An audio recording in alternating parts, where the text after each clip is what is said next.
I'm Rob Van Dam. The whole show. From Battle Creek, Michigan, weighing 230 pounds, Rob Van Dam. Bam. Dude, back here doing push-ups, listening, getting ready to do my pose.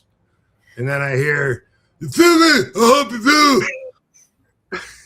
That's the cue. Okay, get ready. Oh, bad business, Bobby. Do Enjoy. Happy Monday, everybody. We're live Monday night. It's one of a kind with RVD. That's Rob Van Dam right there, guys. Yes, sir. Rob Van Dam. Yes. That even sounds like my current voice to me. You can tell that didn't sound like your current voice? It did. Like, you could tell it was fresh. If I hear videos that are like 15, 20 years older, or if you go back 30 years, Scotty Riggs, my voice hasn't changed yet, but when it does, you're going to fear me. Yeah. This one was right around 2026, 50-some-year-old RVD, I could tell. That was fresh shit, yo. You can tell. It was funny. I was clipping up something for you for like a little video thing that I was doing. And like, it was you in like 2000, I think. No, 98. I think it was like WrestlePalooza 98 or something like that. And it's so neat to see you, like, how you look then and how you look. When you and I come out through those curtains, I that was half me and half Francine. Curtains. Curtains. If you people don't quit chatting, you fans know what I'm talking about. Dude, I loved Francine back in the day. She was great. It was great. Shout out to some folks here joining us live. Maddie Marijuana. Who we got? Maddie Marijuana. We got Maddie. We got Jem the Dawn. We got Triple E. We got Frankie Chorizo. Always ask the good questions. Old Fat Guy. We got Old Fat Guy BMX in the house. What's up, y'all? Right. Eric Von Erich, the forgotten Von Erich brother. Welcome, Eric. Fat Guy. Welcome, American Fat Guy. You're Nasty Goon. Ooh, that sounds good too. He's in the house too. He one-handed push-ups. Do you do one-handed push-ups? Do you do one-handed push-ups, Rob? It's been years since no. Yeah. I mean, could I if I was challenged? I don't know. Probably. Maybe my left wrist might not allow me to do that because it's a source of a lot of pain and fucks with my bench and stuff. So I don't know though, but yeah, it's been years since I even tried. So don't know. I was joking, by the way. I wasn't warming up. You guys know because I didn't look pumped. I mean, when I'm pumped, you guys know. He's lying, guys. I saw him. I saw him on the camera. He was doing it back there. Speaking of pumped, something that we let slide by when we were talking to Brian Cage, he was saying he takes 200 or he says 300 grams of protein, and you said, how many do I take? And I said, same thing, and I said between 250 and 3. Sometimes it's a little more, whatever. But the factor that I should have added to that is that's any kind of protein, protein powder. I drink sometimes I drink 3 protein shakes a day to get that. And Brian said he does 1 a day, and he says he only counts animal protein. Did you catch that? I think I remember him saying something like that. Yeah, we let it slide right by. I would have liked to have asked him more about that. I looked that up, and apparently animal protein does affect muscle protein synthesis a little different. And so when you're at that level, maybe that's something that that you take into consideration when you're in the bodybuilding scene. Maybe you just got to tear into. Actually, the first time I heard anything like that was years ago. I feel like I might have said something about that on here, but Sabu told me one time that it was Chris Benoit telling him that he would get put on more muscle eating because he would drink protein shakes, I think, like all day at this point in Japan, and Chris was saying, next time, when you want to take a protein shake, instead just eat like a chicken sandwich. And he said, our bodies are made to digest actual food and that protein, the powder shit, it's not, or it just goes through your body. And that was his explanation. And Sabu mentioned he was trying it for a while, trying to eat a lot more. Don't remember the results, but that's one of those things that always sticks out in my mind, you know. So I believe that though. That makes a lot of sense. I mean, like, you know, we eat animals, and that you're getting your protein right from that, and instead of like some sort of powder that, you know, could have been manufactured or processed through it, it makes a lot more sense that that gets you better results on that stuff. Although everything, you know, everybody gets different results from everything, so you always got to consider that. I did see on Instagram this huge dude, this black guy that was just, you know, like a massive muscle, and he was saying same thing. He said 300. He said, I eat 300 grams of protein a day. To get that, I got to eat a lot of protein shakes, you know. And so I was like, well, that's kind of the opposite. That's interesting to know that there's a spectrum, you know, like a range of different acceptable methods. We were talking, and I don't know if it was last week or the week before, but we were talking about like your like ideal weight size when you wrestled and stuff like that, and how you kind of stayed within a 5-pound range almost. Was there a time too where like you could feel yourself like bulking up a little bit more, and you're like, I gotta tone it back just a little bit, just because you could feel it maybe affecting you in the ring a little bit more? No, I always liked it when I always liked it when the scale would say I'd put on, you know, I get on, I'm used to seeing 235. If I see 242, I'm like, oh, okay, good. You know, like it makes me feel a little more full, and I feel a little more comfortable with that. There was like 2 times in WWE that my weight got up, and I was lifting. This is when I was lifting really heavy. You know, 2001, 2002, 2003. I was putting the weights up and still lifting super heavy, and it was Brooklyn Brawler one time that was in conversation, and we were talking, and it was crazy. Like Booker was lighter than me, but he looked twice as big when we were tagging back in the day. Yeah. So you were heavier than him? Yeah. What? Yeah. Really? Yeah. So we were talking about that exact thing, you know, and when Brooklyn Brawler was there for some reason, it was something like, you know, Book is like, you know, I don't know what he was at the time, you know, maybe like 230. And I was like, you know, I'm like, I'm actually like 240. And Brooklyn Brawler was like, you are not 240, bro. You're every bit at 250. I said, no, I'm serious. Like, I weigh like 244. Like I weigh, no, you don't. And he goes, we're arguing. He goes, step on a scale. He goes, you're every bit at 250, dude. Look at those fucking legs. You're huge, brother. And I stepped on a scale and it said 252, and I'd never seen that before in my life. And I was like, whoa, I'm big. Yeah, that's happened a couple times, but that's, you know, to go from there down to like 230, or recently I was even a little below the next 5. Well, maybe like a year ago, like, you know, 228-ish or whatever. But man, that's a pretty wide range. But that's like over time. It's a wide range. I don't feel like a different person or anything, but just, you know, yeah, like sometimes a little under my norm and sometimes a little over my norm. I know. I think it was Dolph Ziggler once said, like, too, he was talking about like how he kind of realized what his weight would be, what he was capable of doing, where it was like he didn't want to bulk up too much because he knew he wasn't going to be able to do what he would still be able to do in the ring. And I thought that was kind of interesting. So I wondered if you ran into any of that kind of issue sometimes. Right. Yeah. No, I never. I mean, sure, if I was 270, I don't think I'd be able to fly as much. But I never felt that perspective, though. Yeah, you know? Yeah. You got along with Brooklyn Brawler pretty good? Yeah, I did. Yeah, he was a good guy, and he's someone I'm happy to when I see him at conventions and stuff. You know, he's always just been like a really good guy, full of positive energy, and I had a lot of fun with him. That's great. Yeah, because I hear stuff just from being a fan, like, oh, he was a stooge or whatever like that. But I always liked him. Like, I always thought he was great, you know?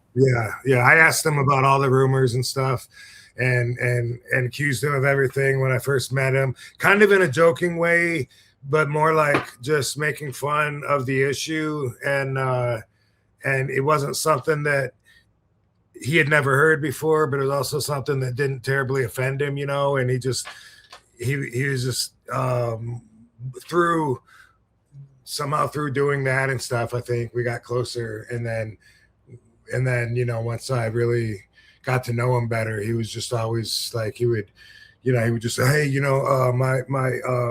me and my wife are, we still pray for your wife every single day. I'm like, dude, stop that. He's still talking about my evil ex. He said that, like, it's probably been, seems like about 4 or 5 years since I've seen him, but he was still saying that then. I'm like, dude, stop praying for the bitch. You're good. She's fine. Like I said something horrible for the religion person doesn't want to hear at first, something like, are you praying that she burns in hell or something like that? And he's, oh, don't say that. I think I crossed the line there, it's like, oh, that's cool. No. All right. Yeah. But whatever, how about pray for my present life? Yeah, how about that? I'm done with that shit. I'm done with that. I always got along with him and Bruno too, downtown Bruno. Those two guys are a couple. They're two peas in a pod. Like, they're always together. Are they? See, I never knew that. Okay, yeah. So you don't know what I'm talking about, but they were like besties, and they would run errands together, and always seemed to come in a pair. And then now I have to step aside because I just opened up something in my brain. Because I just got back from Pittsburgh this morning, actually, like at 1 this morning. But I know I feel like I'm all over this place, but this ties in because Kennywood, you're familiar with that big amusement park in Pittsburgh, and I was just telling someone this yesterday. I used to go there every summer, and there was a ride. It's like a haunted house, kind of spooky, pitch black, dark, things jumping out at your ride, and it's Noah's Ark. And if they still have it, you go into the whale's mouth, and I go through this little dark maze to get into the ark and shit. But before you go into the mouth, there was a sign, and it said, all the animals on Noah's Ark came in pairs, except for the worms. They came in apples. What? Wow. How about think about yeah. Yes. So anyway, Bruno and Steve were like the two guys together that ran around and he knows he's got a reputation for being a stooge, and he probably, I think that was part of his job. You know what I mean? Sure. Right. It's kind of, somebody's got to do it, and good for him for being able to do it. And he did it for how many years? He was there for like 25 years at the bare minimum, right? Is he gone now? He's gone, I guess. Yeah, I don't think he's there anymore. I think he's been out for a while. I think he might have got cut along with like Jerry Briscoe and stuff like that back in like 2020. Okay. Yeah, Mickey, do you remember the referee, Mickey J? Yes. Mm-hmm. So known him since 91 in Florida when I got the name Rob Van Dam. But when he was working for WWE as a referee at one point, they made him a stooge, and they said, we can't have people just showing up whenever the fuck they want at these house shows. And he said, so they had him at the door writing down what time people show up and stuff. Oh, and I come walking in, and I'm like, Mickey, dude, you're really gonna stooge on us? And he was like, yeah, Rob, it's my fucking job. I have to. and it really made me see it different when he said that. I'm like, I guess he's right. Yeah. But I guess he got a point. Yeah, Sabu used to tell me that. He'd say, watch out for all the refs. Part of their job is that they got a stooge. And so I did kind of know that, but I still took it personally until Mickey reminded me. And then I was like, oh yeah, of course, and if you got a fucking big $1 billion company, you're going to want to pay some people to tell you what's going on, inside and stuff. Okay, time to talk about one of my favorite sponsors of all time, and it's for good reason, because it is the perfect gene. Yes, spring is here. You want to look good. You want to spring into action and make sure you're looking your best when you head out for this nice weather that's starting to turn around here. I'm about to head to Las Vegas, and guess what? I am going to want my perfect jeans with me, because no doubt, no lie, 100% honest truth, they are my favorite pair of jeans I have ever owned. And it's for good reason, because number one, they fit great. Number two, they look great. And number three, they are durable as F. That is not a lie. Seriously, I wore my first pair of Perfect jeans for well over a year and a half. Biking, doing whatever, going out on dates, doing whatever I want. And it took forever for me to finally get a hole in that crotch because I wore them out so much. The Perfect jean is the way to go. You can take advantage of the Perfect jean too with us and this special offer we got for one of a kind with RVD. So, if you're interested in a pair of jeans, our listeners get 15% off their first order plus free shipping at theperfectjean.nyc or Google The Perfect Jean and use code RVD15. That's RVD15 for 15% off. You will not be disappointed. I guarantee you will like The Perfect Jean. And if you don't, you can always send them back. And they got great customer service. Yeah, for sure. It's like that's just part of the system, what? Yeah. And like it sucks somebody's got to do that, but that's their job, right? Especially from the hood perspective, the wrestlers that sit in the back of the bus, because we don't get that. We don't understand that. We're like fucking stooge. Damn stooges. So how many did ECW have? A lot of stooges, or was it just like? No, I didn't think so. No. Mm-hmm. There wouldn't really be that much to stooge anyway. I mean, it'd be more like, even if you did, I'm just imagining if there was something to stooge, it seems like it would come across like letting Paul know that one of the boys is about to die because he's, ODing like every fucking night, or, making you aware. That would be a stooge, but probably for the right reason. For the right reasons. Yeah. Right. Yeah. Okay, that makes sense. It was crazy. I think it was yesterday. It was like the anniversary when Balls Mahoney passed. I didn't know he was only 44 years old. That's crazy. 2016, yeah. That's crazy. Yeah. Balls, definitely not a stooge. Good guy. Oh. Everybody says Balls was a good guy. I don't want to take from him, but the thing about being a stooge, or in the streets you call it a rat, right? Right. Okay. The thing about being a rat is nobody respects a rat, like not even the police. But at the same time, like, you're reporting crimes, you know what I mean? Like somebody's murdered and they're trying to find out who did this murder, and you can see how, from a certain perspective, if someone had this information and they wanted to bring it to the officials, it would be something that maybe they feel obligated to do as a respectable citizen or something like that. But in the end, they're just a rat, Yeah. Mm-hmm. I mean, if it was your lost one, lost loved one, whatever, I'm sure if someone knew something and you were like, I know he fucking knows something, a fucking asshole, he knows who fucking did it, you'd hate that person, and you'd think, like, why don't they fucking tell somebody? But then if they ever did, even the cops would look down on them, like, you know what I mean? Yeah, he's stooging. Yeah.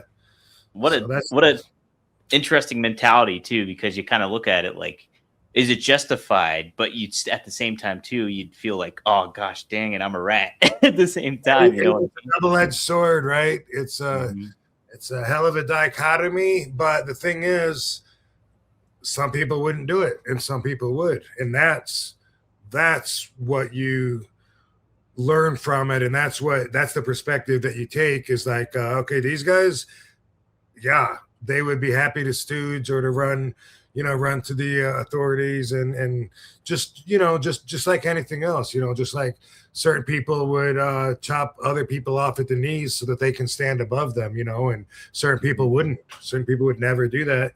They'd say, fuck no, I'm not gonna fucking stooge off someone, even if I hate him.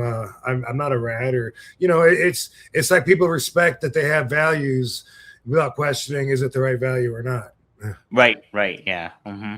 Even in like workplace situations, like small work, like non-wrestling related stuff, there's like that aspect that goes on. And anytime it's like I'm in a situation where it's like I would kind of be like compromising a coworker or something like that, I don't say anything. I just like, well, whatever. Oh yeah, no, I don't know what they're up to. Whatever, A lot of people would be a cop, and a lot of people wouldn't. Like there's a lot of people that just would not want that job. A lot of people, even even before that, some people would be the monitor, the hall monitor, stooging on other kids, and a lot of kids would never do that. You're right. No, it's not. So, Big Red gave us $5. Thanks for the $5, Big Red. Big Red. He gave us another $5 too to ask this. I appreciate you guys reposting my son's picture. Oh, with his new RVD action figure. He had everybody at school that he's friends with RVD now. That's great. Yeah, there was this guy, he posted his son, his 5-year-old son. He had your ultimate figure from Mattel. And with their removable ponytails. Yes. They have removable ponytails? He's got like 3 heads. Yeah. Yeah, so thanks for sharing that. That was really cool. I was really neat to see that. And, so if any fans have figures or anything like of Rob, be sure to tag us in it, and I'll be happy to share it on the accounts and everything. So I get the figure that I see the most at the signings is my rookie figure, the very first ECW figure with the white outfit. Yes. People always think it's going to be rare because it's my very first figure, but they must have made way more of that than anything else, because usually at every signing I usually see at least a few of them. And always I looked on eBay, I think, for them, and they're relatively a high price tag, I think, at this point. I don't know how much, but yeah, I had one when I was younger. I had a RVD. We had a whole bunch of the ECW figures. Yesterday at Steel City Con, not only did I see that one, but somebody had the in the package, the RVD outfit with the Japanese rising sun flag. That one, get a hold of that, right? Yeah, that one. I asked him, like, how hard this is, and to get it, and he said, yeah, that it took him a while to find it online or something like that. But man, I see that every once in a while. I think I've probably seen like 5 or 6 in the package. One of them a fan gave to me, so I have that, of course, on my collection. And there's like a myth behind it. Like they made them, put in the package, stopped the press. Someone stole them from the office because they couldn't put them out. Who knows? But they're out there, but they're very rare because of the Korean conflict. If you don't know, I don't know that much about the conflict, but I guess somebody was pissed and insulted over the rising flag, which was an actual outfit. Mm-hmm. Yeah, I think I wore that at the WrestleMania outfit when it was the new breed versus the old breed. At least in my head. I remember seeing a picture of you and Sabu together in WWE, and you were wearing that. So I can't remember though where it was at. But yeah. In Detroit at WrestleMania 21 or whatever it was. Oh, okay. Yes. Yeah, that sounds right. Somebody did ask a question about WrestleMania. Oh, that's right. One of my colleagues, Robert D. Felice, he wanted me to ask you this. And Natty, the funny thing is, I just interviewed Natty Neidhart, I told you, and like she actually brought this up. Like WrestleMania is actually happening, obviously, this weekend, and she mentioned that how like she always wanted to fight to get on the card no matter what, and then, like as long as you put the effort in, that's kind of what matters. I think is what she was basically getting at. But Robert, my friend, wanted me to ask you about like when you didn't get on a WrestleMania card, was it like? Did you feel the competitive nature to get back on there next year, or how was your mindset in the thick of that action? When like sometimes there'd be people fighting for spots on WrestleMania and they don't necessarily get it. Right. So first off, it's spark them if you got them time. I bought some pre-rolls this week. Ooh. And I'm about to dive into some head cheese. Ooh, all right. Shout out to head cheese. Which I acquired at Thrive Dispensary in Las Vegas. Thank you, Thrive. Shout out to them. Yeah, so I can answer that pretty easy from my perspective. See, I felt, I mean, I've said this a million times, but you got to have a big ego to be in wrestling, and to tap into something, to cut those promos about why you're the best and no one's gonna step in your way and blah blah blah. You're going to the top, you and no one else, because blah blah blah blah. When you're in that current, at least for me, I felt like I was already a big star before I got to WWE. I'd been wrestling, 12 years. something like that. Yeah. And I was the whole fucking show in ECW, right? And I got hired there after having a couple of years of a lot of publicity of being the guy that WCW wants, WWE wants. I finally went there. It's big news. I'm standing out from all the other guys in ECW. I'm over like Rover. Everyone's got an RVD sign. I'm fucking doing what I'm doing, climbing the ranks. Now, boom, if they do something like not have me on WrestleMania, there's no part of me that says I need to work harder. Mm-hmm. Yeah. I'm insulted. I'm like, fuck them.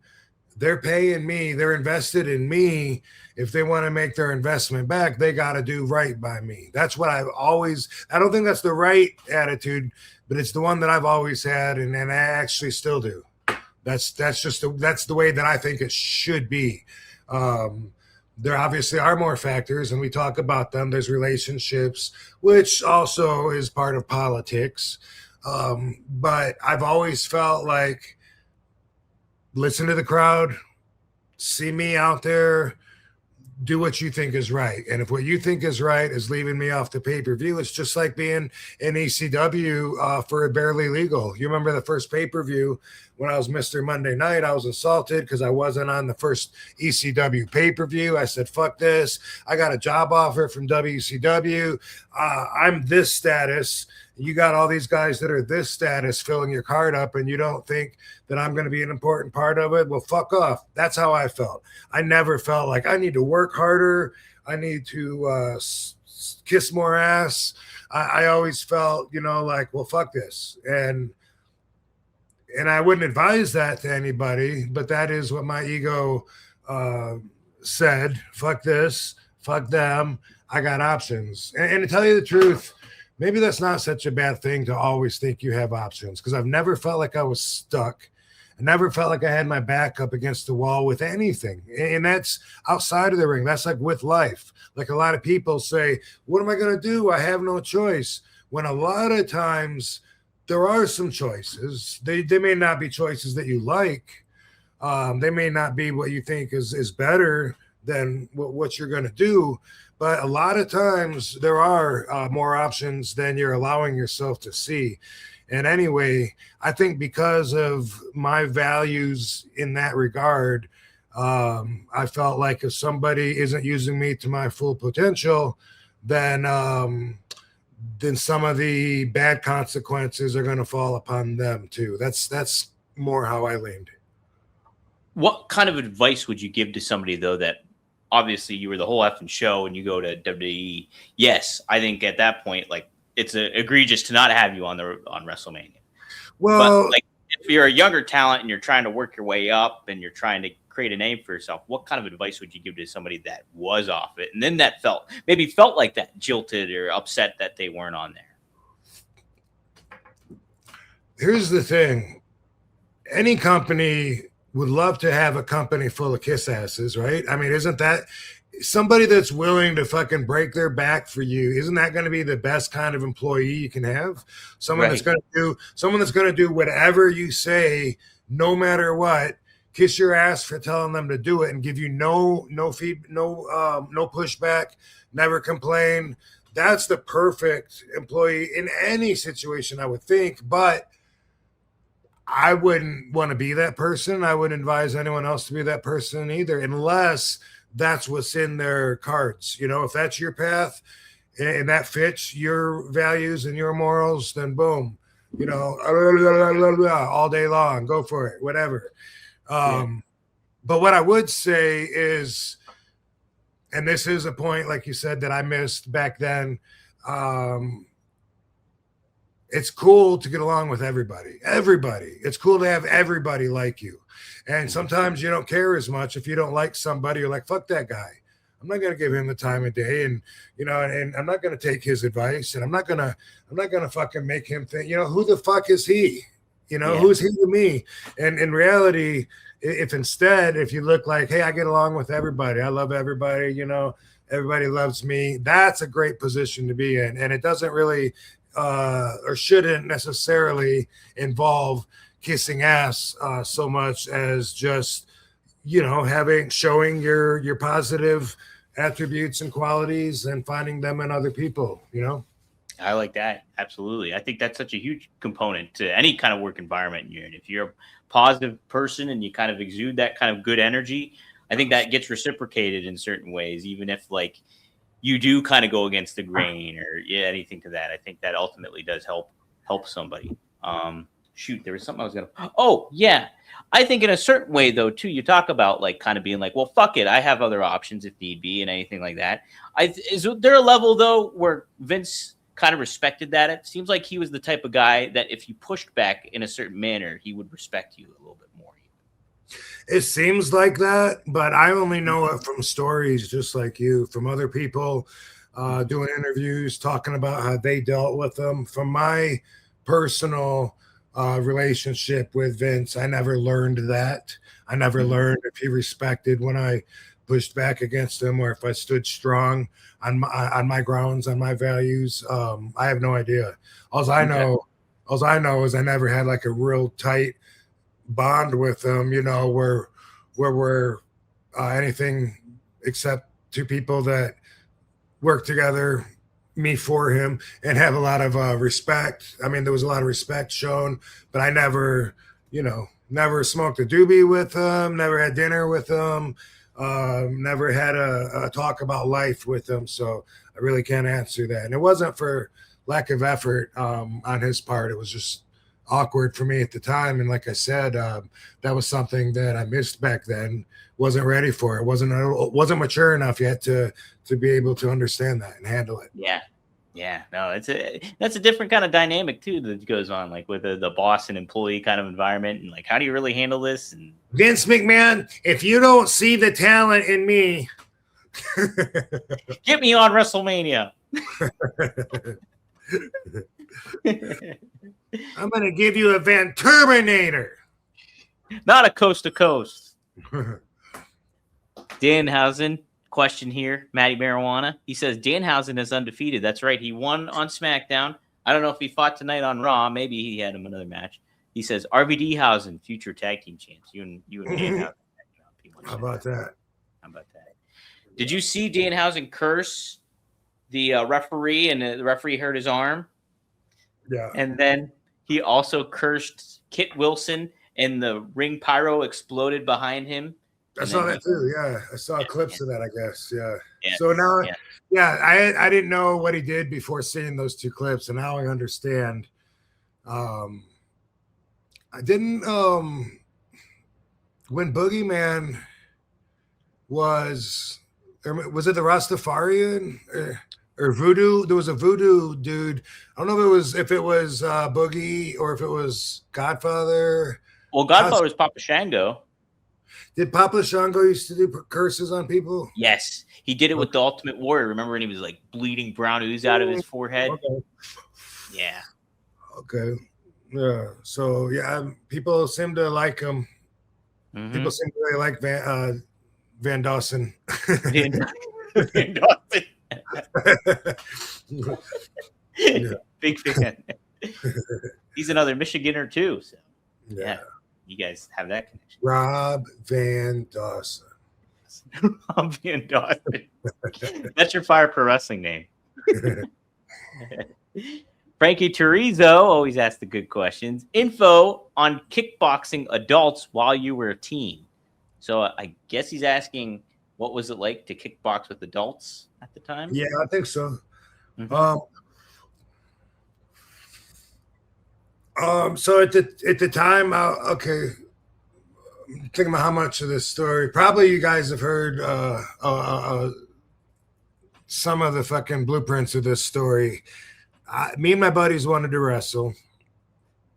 We would wrestle, and me, Dango, Robert, and Eddie would all wrestle at Robert's house on Monday nights. It was the Robert Dome. His mom would go to bingo.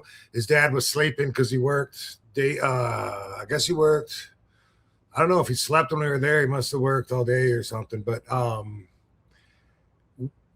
Robert didn't want his parents to know we were there, that he even had us over, but we were always trashing his house. And we would all move all the furniture around in the living room with a Robert Dome, pull the cushions on the floor, and we'd watch wrestling, and we'd have these long matches, like probably a lot of kids do. But we were serious. We wanted to be pros when we grow up. And all four of us liked wrestling that much. You know, our heart was in it. And we wanted to wrestle any chance we got, anywhere there was room to take some bumps especially if it was just what we called showing off, which other people thought we were idiots probably, but we would want to do it in front of people. And anyway, Battle Creek's a small town, and word got out. Little rumor, there was a guy, people would tell me, like, have you seen on that ring? It's in Verona. This guy has a ring in his backyard. And I was like, that's what so-and-so said. What the fuck? Where's it at? I got it. I haven't seen it. I got to find it. Well, we went to the guy's house. He's got a ring in his backyard. It's the only ring in Battle Creek. You got it different times. This was forever ago. And there was only like probably 2 gyms, maybe even 3 gyms. It was complete different people, different society. Anyway, we knocked on his door. The guy is Kit Likens. He's a kickboxer. He's a kickboxing promoter. And he's really interested in us saying, hey, we wrestle. We want to get in your ring and wrestle. And he says, well, if you show up Wednesday, you train with my guys. He does kickboxing, he does boxing, but he doesn't do wrestling. But he would let us do wrestling by ourselves after everybody else went home, when we're all tired and beat up from doing all of the drills and sparring and all that stuff. And through that, I got to really like kickboxing, and I stood out, either hanging with the very experienced fighters that he had, or straight up knocking them or my friends out. And I started just really liking it. So when we would do shows, they would be shows where drunk people are. They were bar shows, and they were outdoor party shows. And like, we would help him set the ring up and everything. But it was something he'd been doing. So he would advertise it. Sometimes there was a tough band contest at St. Mary's Lake one time. There was a show at the Kodiak Lounge in Battle Creek downtown. Our first show was at Peppers in Kalamazoo, which actually was a strip club. We skipped school, drove the ring there, thinking we were going to set it up, and they wouldn't let us in the building. So we had to wait in the parking lot while they set it up. But at nighttime, we would be looking forward to our wrestling match that we would set up. We weren't trained professionally. We were just really big fans and thought we knew a lot. And we would choreograph either a tag match or singles matches sometimes. And then afterwards, all of us were like standby fighters in case something happened or whatever. And I was like really passionate about it. Sometimes I might even have a match already planned, booked, and then still want another one, especially if the show is like really long outside, and if the match went really short or whatever, be like, you need another opponent, I'm right here, and so it was like during that time that drunk people would want to get in the ring. And Kit never set me up against like a 25-year-old or something like that. He would try to make the setup match even, but when the challengers would want to come in, I would want to fight them. There's one I don't have footage of this, but I think I've seen it for some reason, or maybe a picture of me sitting on the guy's back afterwards. But there's a guy in the crowd, and can you hear me? Yeah, Frankie said he saw footage of you online. That's why he asked the question, I think. Oh, okay. Well, some of that footage on the documentary also was from the Tough Man contest. So, they told the story, but they showed some of the footage, which again, I mean, I just turned 19, and then I was fighting the heavyweights, up to 400 pounds and adults in the Tough Man contest. But at the like, for instance, at the Kodiak Lounge, We had our matches and stuff, and then afterwards there was this guy saying, I could kick any one of these guys' asses. And I was going, come, please, kid, let me have him, dude, let me have him. And he was like, Rob, you know, you're 15 or whatever. He was like, he goes, yeah, just relax, you know. And he goes, and I go, no, come on, I'll be fine, dude. I'm gonna beat this guy's ass. Bring him in. And he was like, Rob, you don't know, this is an adult that hangs out at bars and drinks, like they could fight dirty, and I don't want to be responsible for you getting hurt. And I'm like, fuck that, bring him in, come on, I want him. And anyway, finally, the guy was like, yeah, let me in, I'll kick his ass, I'll kick all your asses. And anyway, the guy came in, boom, boom, boom, boom, knocked him down. I sat on his back and did like a double bicep. and those were the times, like the kid was talking about in the documentary, where I was fighting adults, and it was with the 16-ounce gloves on and foot pads. Maybe we had headgear. I don't think we did, though. I don't think we used headgear back then. I don't think I was familiar with that when we used them in the Tough Man contest, if I remember right. But yeah, and then the Tough Man contest, I joined when I was 18, but then turned 19 in December, and then March, Kalamazoo in March. I got my trophy sitting. Can you see it on the camera? No, but no. I got my my trophy right there. 1990 Kalamazoo Tough Man contest at the Wing Stadium. And I made it through to the main event and fought this guy, Manuel Rodriguez, who was like 350 pounds. And it was his, like, I can't remember the exact number, but he'd been in like over 20 of these contests. Like, he was a veteran. So to hang with him till the end was something I should have been proud of. But I was like, oh, I knew I could have beat him. Because one time, he fought dirty too, by the way. Oh, did he? Ooh. Yeah, like he would grab the back of your head and pull your head down and uppercut your face. That was one of his moves. Saw him do it to everybody. And also on there, he stepped on my foot and he hit me and I went down, but I did a somersault and got back to my feet. But the ref made an 8 count. I was like, what? That wasn't a knockdown. And that was the only knockdown of the fight, was that I fell when he stepped on my foot. But I took the runner-up prize, and he won the championship. And instead of being real proud, I was like, I felt like I just missed it by fucking up. And so I was like mad at myself. And looking back at it, I was pretty cocky, because I remember in the dressing room, the guy that won telling me, like, you should be proud of yourself, kid. You did good. Like he was thinking, like, you're fucking lucky. Shut up, asshole. Because I was like, yeah, man, I should have won. I could have beat you. And I wasn't trying to be an asshole. I was just that dumb. Yeah. Yeah. Mm-hmm. Yeah. Wow. So he was 350 pounds. How much were you at that time? I think I was 190 or 185, and the cutoff was right below that. There was 2 weight classes. There was heavyweight, which I think was maybe 185 and up or something, or maybe 160. Yeah, 165 to like 175 or 180. Somewhere in there was the lightweight, and then everything above was heavyweight, and I was somewhere 185. Ish. Wow. So what a difference. Jeez, that is impressive. Well, yeah, I mean, like I said, we had the gloves on and stuff. And I fought dirty too in that one, because you're not supposed to kick to the head, but that was the first thing I did.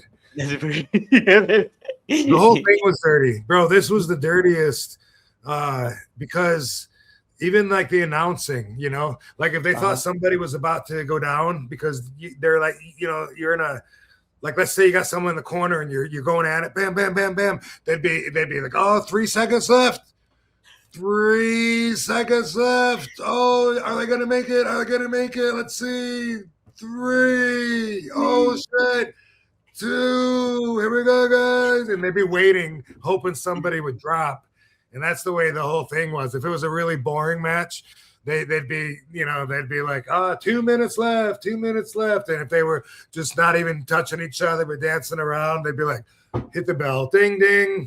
Get them out of there. I'm not even exaggerating. That's how the whole show was. So I kicked him in the face, and the people popped, and then they liked it. Even the ref smiled, Even though I liked it. I'll allow Which it. is probably my only chance anyway. Look, thinking, I'm not going to outbox a veteran dirty boxer when I'm 19, probably. But Yeah.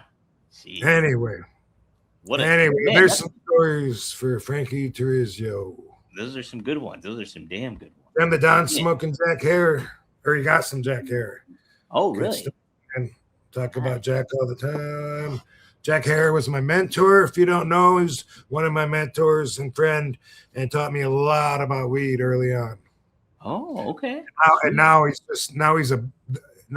a strain. So people don't even know it was a real guy. They just know they're smoking Jack Hare, and they don't even know how to say his last name. So they're like, "Oh, I got some Jack Hare."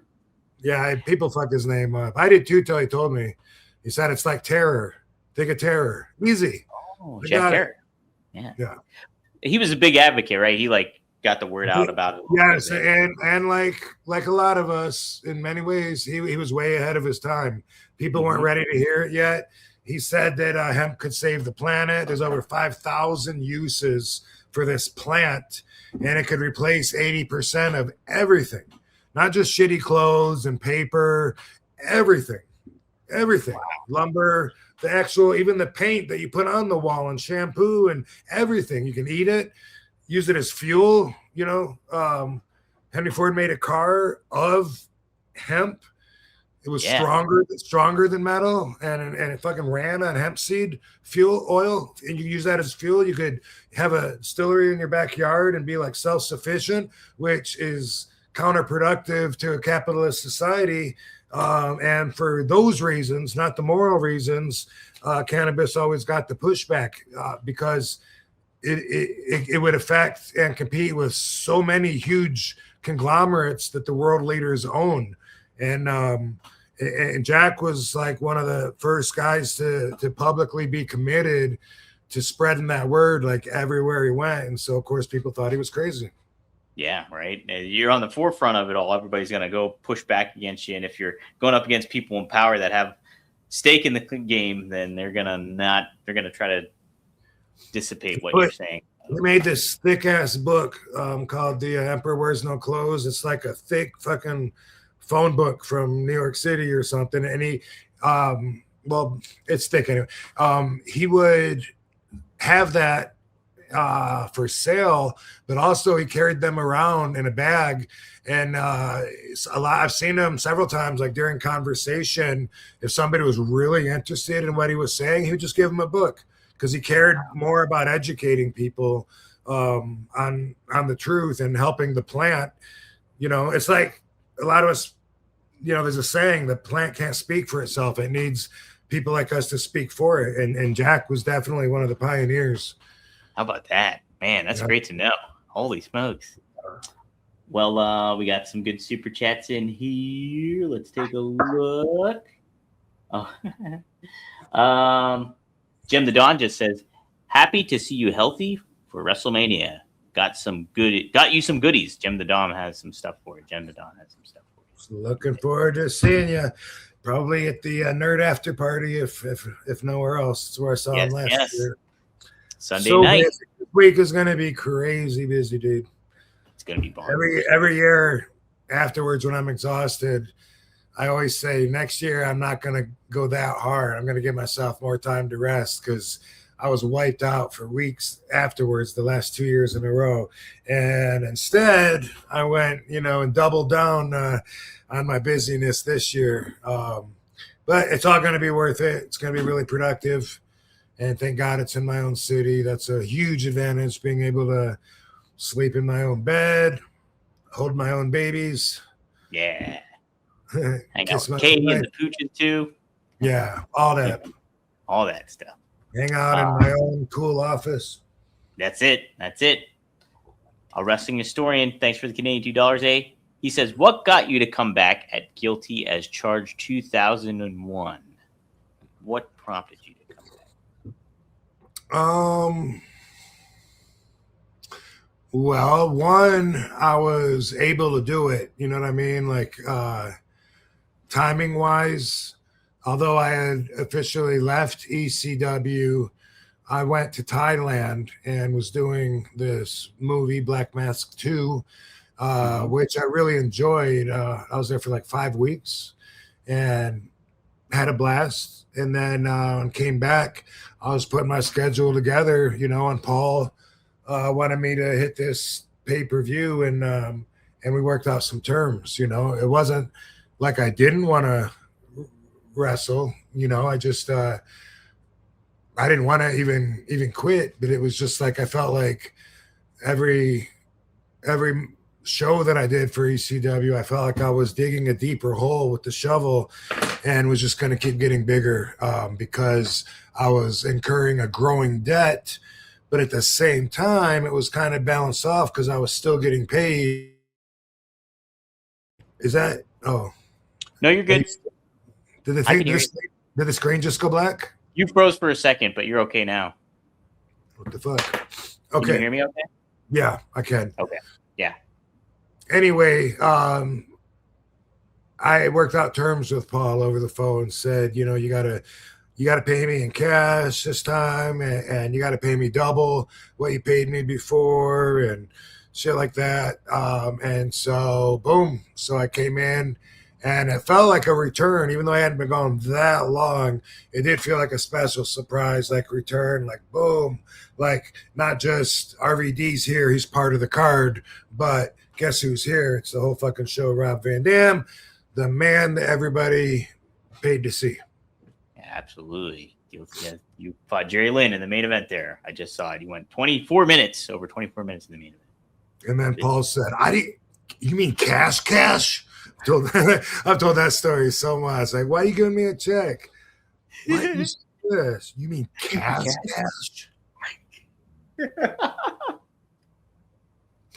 No, good old Paul. No, good old Paul. I check. Speaking of, Isabanza Arroyo. Isaban Arroyo, I think his name is. 704. He asked, when was the last time? Yeah.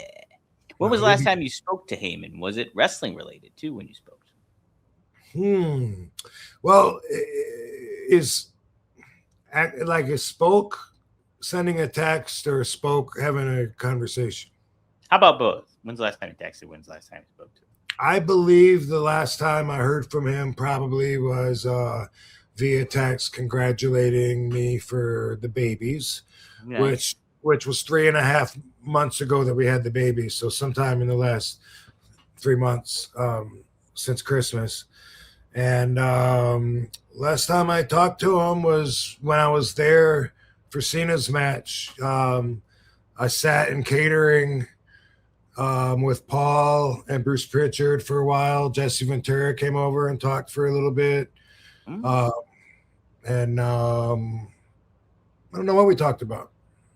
Nice. Yeah. I know what Jesse was talking about. Rob, good to see you.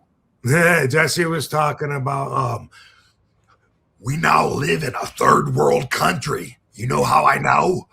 That came out kind of southern. You know how I know? Because in third world countries, and I've been to them. I've been to San Salvador. No, I don't know where he was saying he's been, like some, but he was like, he said, and I can't disagree. In those third world countries, the cops walk around with big fucking, I don't know, the AR rifles or whatever the fuck they are, but you know, big fucking guns. And it always stands out. It was like that in Tijuana. It was like that. Well, anyway, especially like around after 9/11, it was like that everywhere, even in like, I think the UK and shit. But sometimes when you see at the airport, sometimes like in Tijuana, it was like around the streets, like there'd be like a truck driving down the road with a whole bunch of like soldiers in the back of the truck, armed, ready to fuck somebody up, you know. And that was just it's the opposite of a peaceful feeling. But Jesse's point was saying, you know, because of the ICE agents, which we didn't even know they were called ICE agents back then, and it's Saturday Night's Main Event, like what was that, 4 or 5 months ago? Yeah, Didn't even know who the fuck they were, but we knew there was armed fucking soldiers doing the police work and militarizing all the cities. And anyway, that's what Jesse was talking about, you know. Yeah. The Jesse Ventura impressions are the best. There's a Robert Karpelis here. He's actually my co-host for Rumor and Innuendo. He says, "Wait, you have a third Robert in your life?" That's true, I do.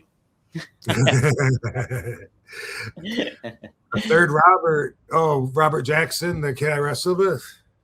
No, so Jew, Rob Van Dam, Robert Karpelis, and then the guy that asked the question to you earlier, Robert D. Felice, is who is referring to. Oh shit, I missed that. 3 Roberts.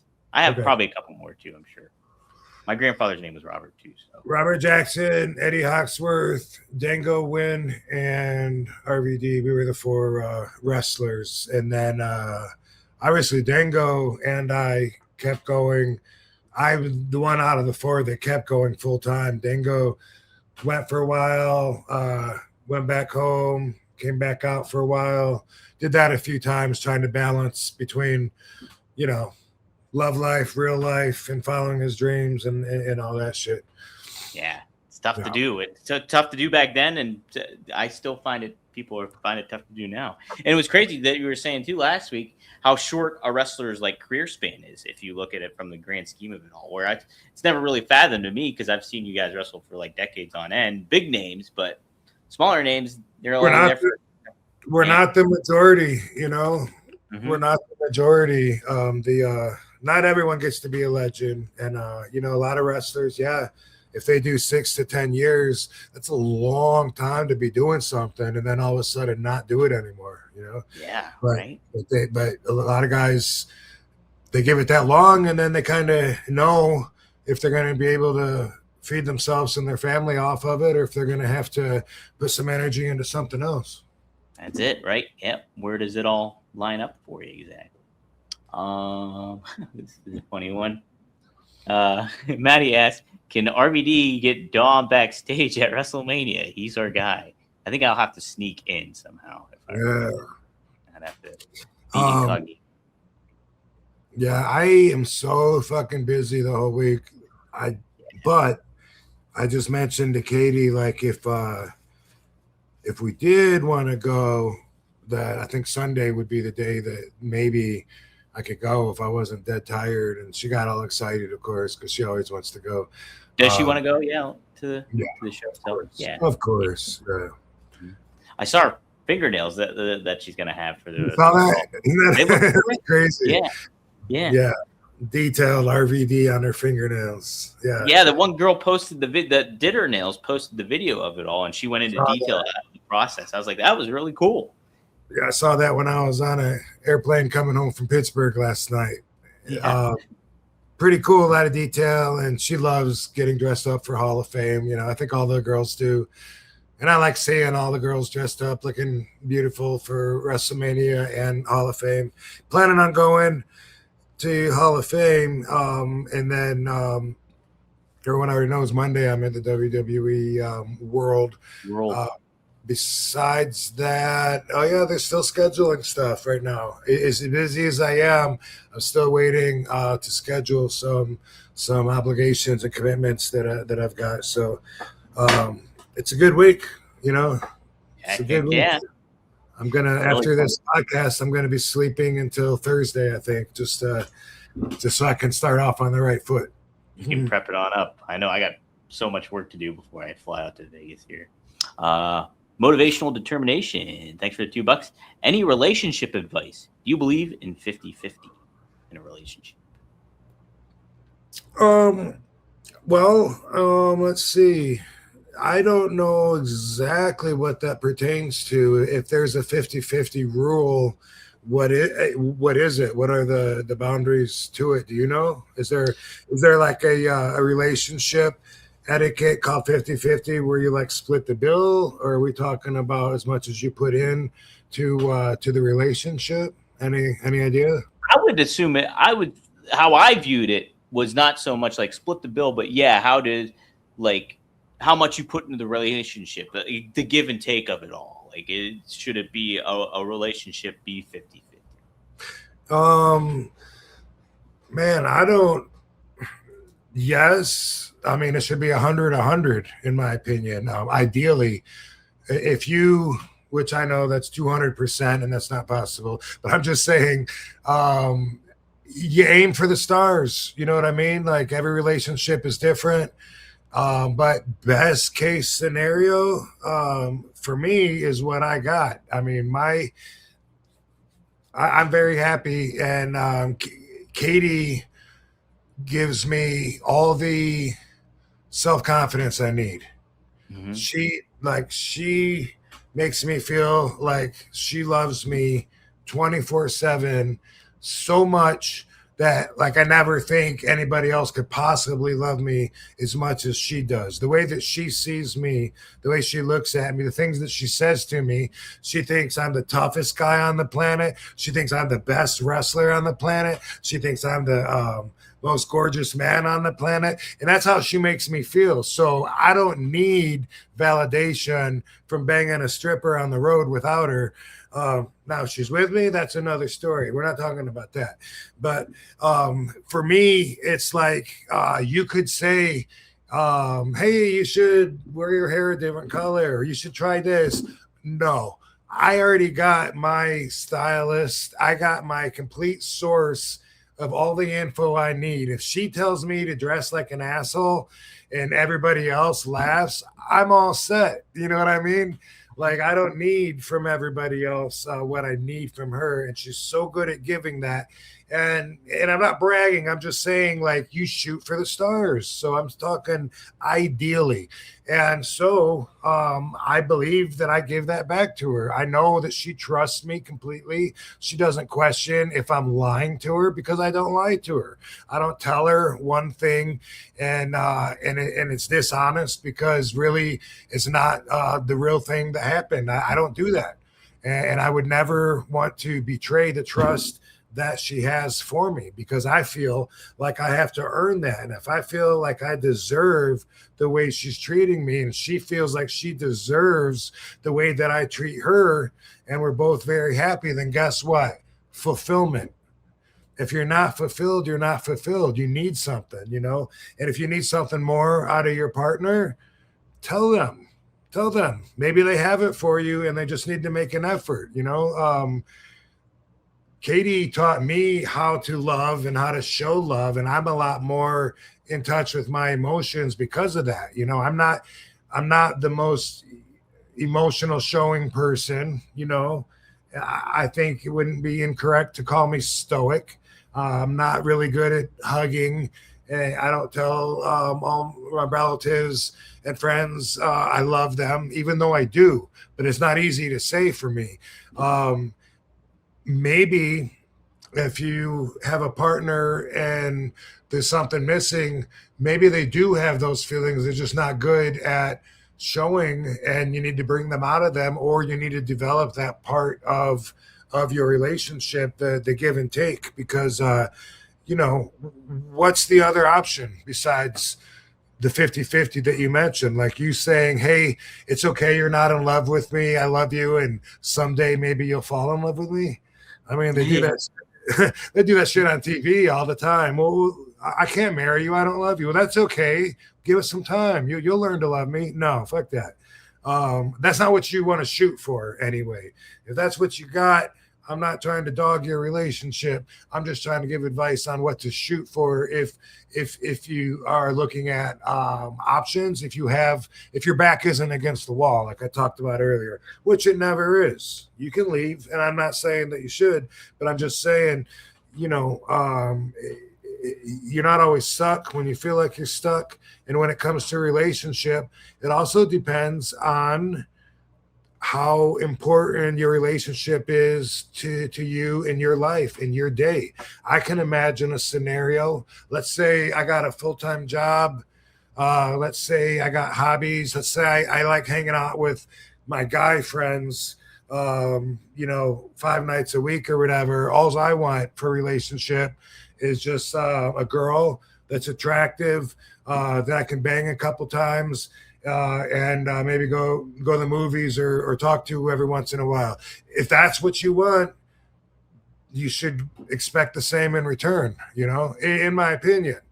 That's not the way a lot of guys do it. A lot of guys want their girls to think the girl is everything to them, even though in reality the girl is like 1 out of 10 girls that they have in rotation, and they want all of them to think that they're much more important than they are, and they want them to think that because they don't want their girls seeing other dudes. They want all the commitment, all the sacrifice, all the giving, and then they just want to give a little bit in return. That's not a very good balance. It's not going to make both parties happy. It's not fair if you value fairness. And either way, you should value someone else's life enough to not waste it, in my opinion. I think that's great advice. I think too, yeah, it's like, I think it's tough to really put a number of 50-50 on it too. It's like, what is that your significant other getting out of the relationship? I think is the most thing. If they're getting their fulfillment out of what that person is giving to them, then is there a number really necessary? I don't think it's necessarily necessary to have a 50-50. We're split. It's fair and square kind of thing. I think, yeah, it's definitely more what you put into it. Yeah. So for me, my relationship, as opposed to the scenario I just mentioned, where maybe a relationship is just something down your list of things that your requirements way down the list. For me, it's number one. Right. You have given the priority speech so many times. If you're married to me, you're my number one priority, and that works great for me. So for me, my relationship is everything. I get everything that I need from her, and she gets everything she needs from me, including even babies, even if it wasn't in my plans, because she fulfills me so much. I want to see her fulfilled. I want to see her being the happiest girl, happiest woman on the planet. And I feel like if she's my wife, that she deserves that. That's how much I respect that position. And man, it just, for us, it's everything. It's everything. Absolutely. Yeah. Doesn't mean it has to be for you, but if you're telling your partner that she's everything and she's really not, then, don't kid yourself. You're not being very authentic. You're not being very, and communication's key in a relationship. So you got to communicate. Yes, it is. If Yeah. you want respect, you got to deserve respect. If you want trust, you got to deserve trust. And if you don't, because you're like, when are you going to forget that I banged that hoe? That was 2 years ago. Yeah. You don't get to say how long it takes. You fucked up. You wouldn't trust her if she did that. So right. Could be an idiot. Quit being a dumbass. Lady Nisa, she's been a member for 9 months. Thank you, Nisa. She says, dabbing glitter bomb tonight. What is your favorite strain of the year so far, Rob? Of the year. So now I gotta. Well, it wasn't a Jem got me the Tangy last time. That was my. Ooh. Yeah, definitely Tangy. Tangy. Okay. And that's my favorite of all time. I haven't had it in years, but did have it just recently, and it brought back so many memories. It smelled and tasted so good. If you get a chance, check out Tangy. Check out the Tangy. Tangerine, I believe, was the original way back in the day. Oh, but you're not gonna see that probably. Yeah. All right. Take a look around, everybody. Maddie asks this: can RVD smoke a bong for Hulk? Documentary on Netflix soon. Yeah. Did you catch some of the trailer of the documentary? Did we talk about that? The documentary? No, we didn't talk about it. I know they're doing it. They're showing it. I haven't seen the trailer, but I'm looking forward to the movie. And also, I mean, not to jump from that, but also, by the way, they're doing a couple of drama presentations. One on Eddie Guerrero. Really? Yeah. You didn't see that one advertised? No. Oh, is that the A&E stuff? It's a drama biographies? movie. No, it's a movie. It's a movie. Really? Yeah. I did not see this. I'll have to look. Wow.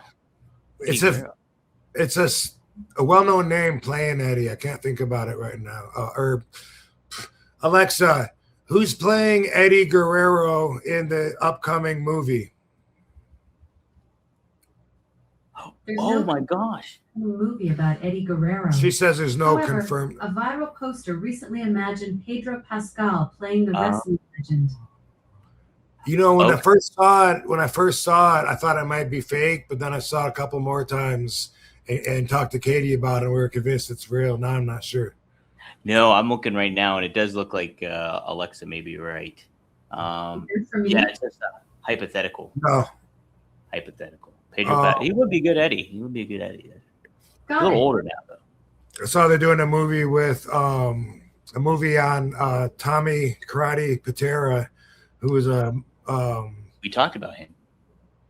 Yeah, I don't remember what we said about him, but he was a mobster with the Bonanno crime family in New York. He got shot in the head, right? He got shot? No, he's in jail. No. You're talking about someone different. You're talking about VC in Philly, probably. But you talking about John VC in Philly? They got shot in the back of the head, turned around, and no. There was an Asian guy that got shot in the head, right? Oh yeah, no, you're talking about Tokyo Joe in Chicago. Joe Ito. Joe Ito got shot. Yes, that's what it was. Okay, but anyway, Tommy Karate Patera. He's not Asian. They call him. His name's Tommy Patera. They call him Karate because he actually went to Japan and studied martial arts and was allegedly a badass that could really fight. And he was very violent and liked killing people. And when he would kill them, he would chop them up, put them in suitcases. And then there's a bird sanctuary property out on Staten Island that he would bury the suitcases in. So when his buddy finally ratted on him, they went to Staten Island and did some digging and found all the suitcases. And also Tommy Patera had his wife or girlfriend, whatever she was, that he was in love with. She was doing drugs with this other girl, pissing him off. He told the other girl, stay the fuck away from her. You know, don't bring that shit around. You don't come around. And then his girl OD'd. Oh gosh. Partying with her. So he went and found her, shot her while she was sleeping in bed. Just according to the story, just went, where is she? And fucking boom. And then cut her head off. Kept it in the refrigerator, and then I think Phyllis was took her head around fucking for a while, freaking everybody out. This is Tommy Karate Patera. They're doing a movie on him, and they say that the guy that's playing him, when I saw, everybody was disappointed, and we're saying no fucking way, because this guy's not. But Pete. The guy from Saturday Night Live he was banging one of the Kardashians. Pete Davidson? Pete Davidson, yeah. Yeah. He's supposed to be Tommy Patera. He's supposed to play him, really? Oh, yes. I see it right here. Pete Davidson to star as Mafia Killer Tommy Karate. That would be an interesting one. Does he look like him at all, Rob? A good actor can bring you in and make you believe, the story. So maybe good enough. Not really. Yeah. I don't think he looks a lot like him, but does it say anything about when it comes out? I'm trying to see my internet's not loading up on the. Oh, here it goes. It reloaded. Oh, I hit refresh. Come on, skip the ad deadline. Okay, Pete Davidson stars Mafia Killer Tommy Karate with Paul Walter Hauser, the DA agent who chased him down. Let's see. They have a release. It wasn't Paul Walter. That's what they said. He's playing the DEA agent. Paul Walter Hauser is that chases him down. Oh, let me see if I can come up with his name. Hold on. I'll see if I can find it on here too. Okay, the guy, the DEA agent, is I guess now the ex-brother-in-law of one of my close friends. Oh, really? He was his evil ex's brother was the Irish cop that busted Tommy Karate. He ran into him with his car when they actually did the bust. He rammed his car into his, boom, and made him think it was the guy. Tommy thought it was a fender bender or whatever, and they did that to surprise him and catch him unaware. They hit him, and they all jumped out, and the cops. and what's his name? I have it. You do have it. Okay, James. It's James, right? Yep. Something with an F. Nope, but close. James H. Yes. James, not Hines. Nope. No, that's who's Hines? My last name is Hines. Do it, Tommy. Okay. Fuck. Go ahead and tell me. Hunt. James Hunt. Oh, easy. Very Mike close. Hunt. Yeah. Yes. Impressive though, Rob. Geez, that's really impressive stuff. Yeah, I told you I got jet lag today. I'm doing better than I thought I would, but You are. You're doing a heck of a lot better. but anyway, yeah, dude. He was his sister. My friend was married to, so I got a little insight on that. But anyway, interesting character though, Tommy Karate. Imagine carrying a head around, Yeah, freaking people out with it. It's nuts. the Westies did that too, by the way. Oh, did they? Yeah, in Hell's Kitchen. Yeah. Oh my god. I mean, that's a way to scare people. That's for sure. Yeah. If you want your money or you want retribution, you carry a head around. I think people will start. Can you imagine that's your life? You know, like you and I are going to go out tonight, you know, to whack somebody and kill them and cut them up into pieces and shit. Like that's just a whole different reality to think about actually living that life. I know, right? Oh my god. Jeez. Okay, a couple more super chats and we'll close it on it.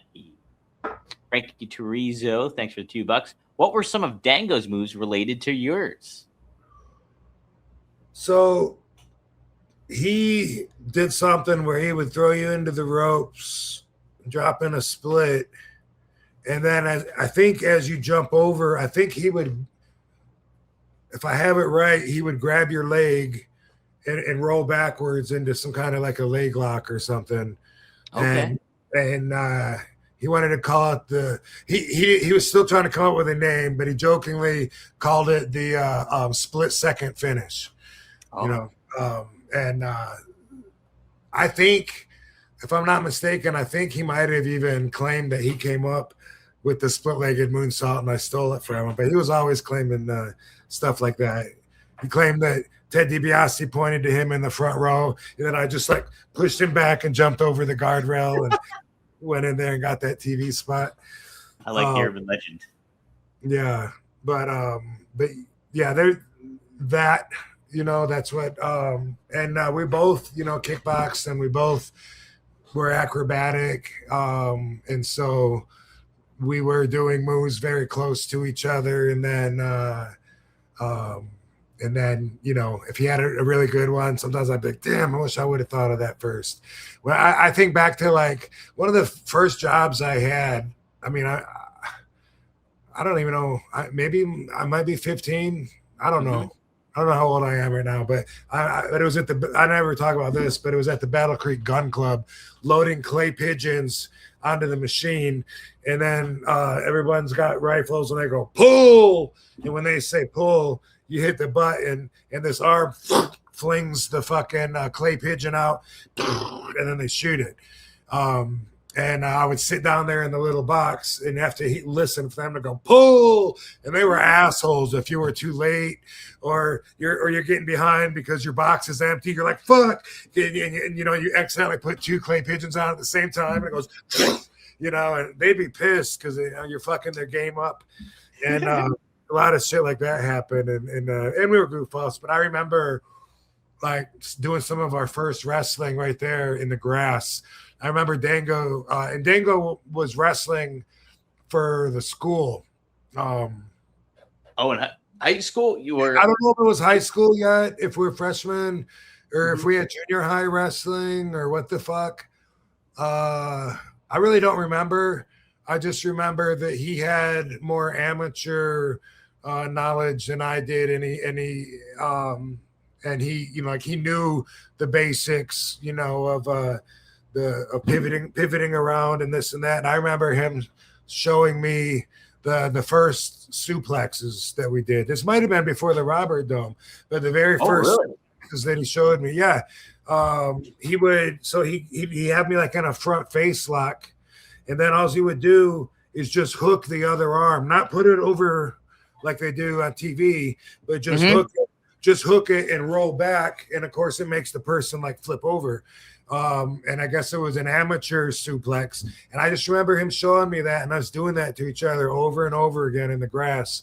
And that it was a while till I learned, you know, to how to do the whole fucking pro wrestling suplex. But that was a suplex throw that he taught me. And that, and I remember one that I did where I would like, do you know what a victory roll is? Yes. Yeah. So if you don't, you're on there, you sit on someone's shoulders and then you roll down, you grab their legs and it rolls them up. I remember doing something like that before I saw it, but it was more of a throw than a roll up. And I would like throw the guy with my legs and I wouldn't go jump up on him when he was standing. I would like, you know, kind of, it was a little more of a amateurish, like we were amateur wrestling, like the suplex. So I would like have you bent down and step over your head and then have my legs, you know, just like locked under your chest and do a somersault and try and throw you that way. But we were like actually wrestling each other, not give and take so much back then. It was more, you know, like I said, he had the amateur wrestling was teaching me some of that. Eventually, by the way, one thing I'll add to the Dango moves and competition, when we learned that we could backflip off of anything as long as we were landing on our feet, I started going higher and higher as far as sources to backflip off of, and he would go lower. So he would, you know, like I would say, go up to the third step and do a backflip off of it and land, and he would go like a step down and do a backflip up to the level, you know. Up? Oh, he'd go up. Wow. Yeah, that was something he was. Yeah, even though we were always better than the other person at something, but we could never admit it, you know. Yeah, how about that? He was better at that. Yeah. What a fun rivalry. That's pretty cool. Yeah. Maddie but said, now it seems like with my adult views, RVDology as we call it, and looking at competition the way that I do, now I just think, you know, going back in time, you know, what would have been wrong would just being, you know, like, yeah, you're better at those than I am, and or yeah, the girls seem to like you more than they like me, you know, or you know, whatever. But you just couldn't do that, and that's one of those things where a lot of people never change. That's fine, but for me, part of reprogramming to the perspective that I have right now, it includes removing the competition, like unless it's a straight up foot race and you're competing, when it's just life and you're comparing my house to your house, or you know, whatever, my wife to your wife, or my accomplishments to yours, or my, you know, whatever, my belt to your belt, like whatever, everything in life people look at like a I've actually had people say to me, by the way, like put down their own wife, like while they're talking, and it's so exposing of their perspective, the way they're thinking. But somebody saying like, you know, like, you married? Yeah, I think I said you married. And they go, oh, yeah, I'm married, man. Been married for 4 years. You know, she's all right. You know, but she ain't hot like yours or anything. You know, but she's all right. Why would you say that about your own fucking wife? And why would you think I'm gonna judge you? Especially, I'm not even seeing her anyway. But it's just, but what a way to think. Like, obviously, he doesn't put her first, right? Right. Never, me or her would never say something about the other one like that to bring someone else in between us. And that's one of those things where you understand the priorities, you know? That's Rob, that's crazy you bring that up, because there's a huge story in sports going on right now where the head coach of the New England Patriots was caught. There was photos of him with this top sports journalist from the New York Times. She's a female top sports journalist, and they were caught on a private rooftop in like Phoenix, Arizona, which was like it's a hotel where it's like a couples hotel, and they met up And like, so these pictures of them like kind of connecting with one another, assuming it looks very like romantically involved. Like obviously they're not doing it on the camera, but there was stuff that really implied like intertwining fingers. Ooh, NYC Diesel, check it out. But like this woman, you go back and watch her on like sports programs and stuff like that, and she'd be trashing her husband like on camera, like kind of saying like, "Oh, my husband, yeah, he's just average," and things like that. And then she mentions things like that, or like, "Oh yeah, we're getting a divorce," or like things like she'd be saying like this crazy stuff on air to people, and I was like, how as a husband would you? I would feel so insulted by all that stuff, and I'd be like, listen, this relationship's not working. We're done. Like this is not gonna happen. Sometimes you get stuck in a situation like that, and you don't know how to get out. Yeah. And you're like, fuck it, cheaper to keep her. Right. But it's just like it's really telling when somebody does that to you, and it's like that person does not have respect for their other significant other in this relationship. I think I might have mentioned this last week, but I had a guy working on my yard a couple years ago, and do you remember? You know where I'm gonna? I already said this, didn't I? Anyway, you might have. Tell it. It'll hit me again.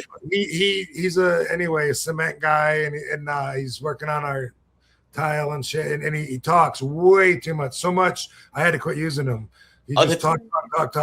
But at one point, like when we're out there, and Katie comes out and says something, but hey, whatever, something. Went back inside, and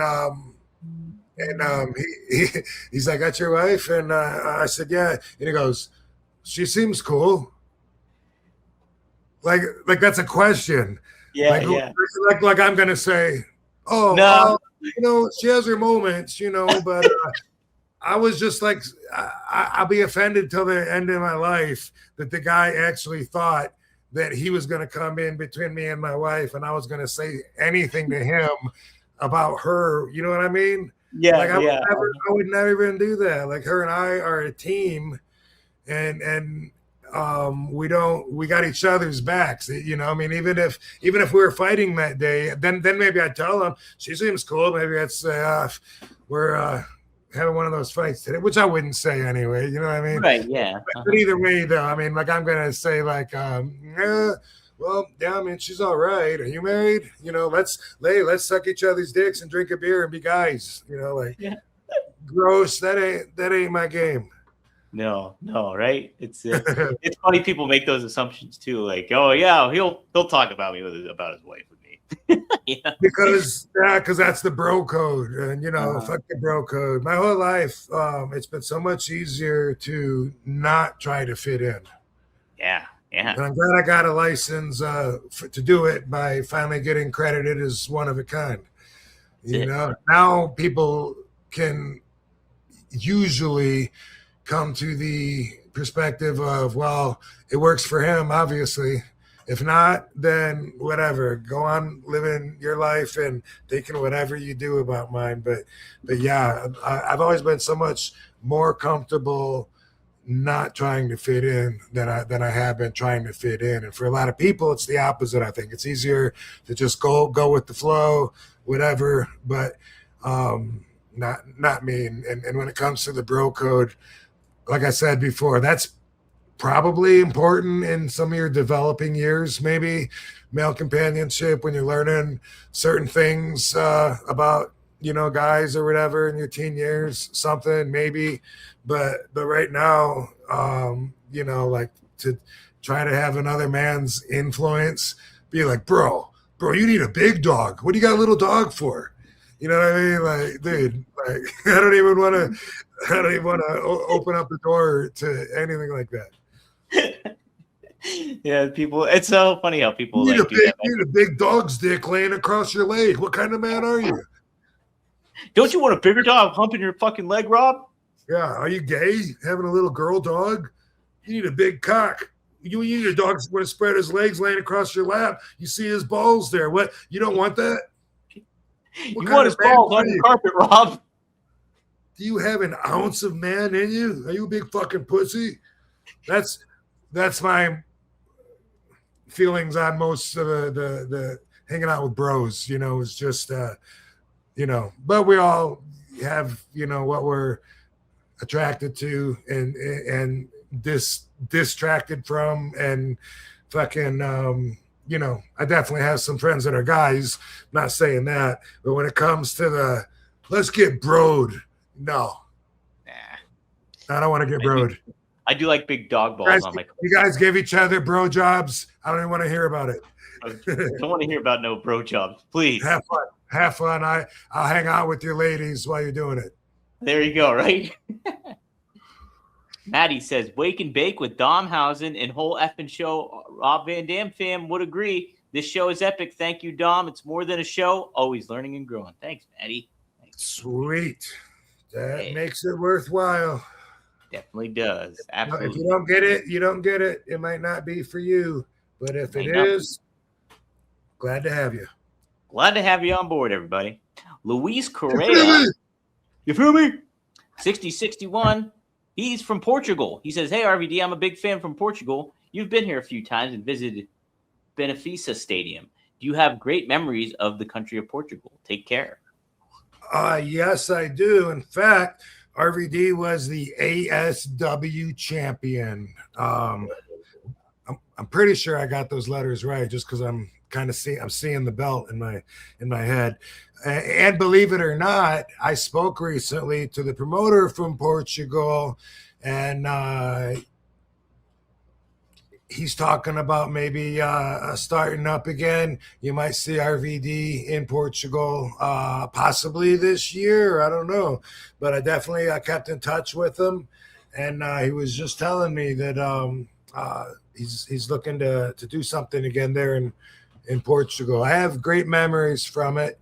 One memory that's so fucking well, first off, I think of the big Jesus Christ, the big famous Jesus Christ statue. So the more famous one is in Costa Rica, but they have one there in Lisbon as well.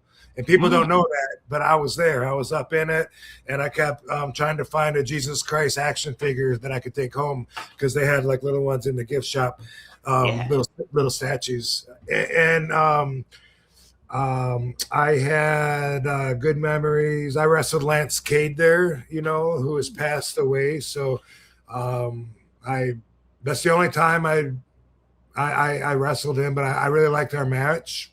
And so I think of that a lot, because, man, that kid died too young, and his time was still ahead of him.